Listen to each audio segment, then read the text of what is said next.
Hello, welcome back to Video Wizard, and today I'm going to give you a quick tutorial on how to change sort of how your files are shown in Premiere Pro, okay? So all of your files that you have added into a project will be in this bottom left corner, okay? And see these little icons? There are three different ways to look at them. Okay, you've got list view, which is very useful if you've named your files. As you can see, I kind of have, kind of haven't.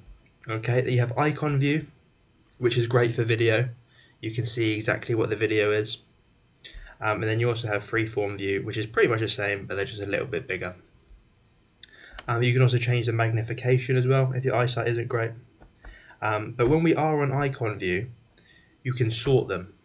Okay, so you have this big old pop-up menu of how you can sort them, when they were made, the duration, anything like that. It is literally that easy. And then you can of course make a new bin here just to start sorting them. But the main ones you want to look at are these three, and then the sorting one. That is how you change how your files present themselves in Adobe Premiere Pro. Thank you very much for watching. Have a great rest of your day.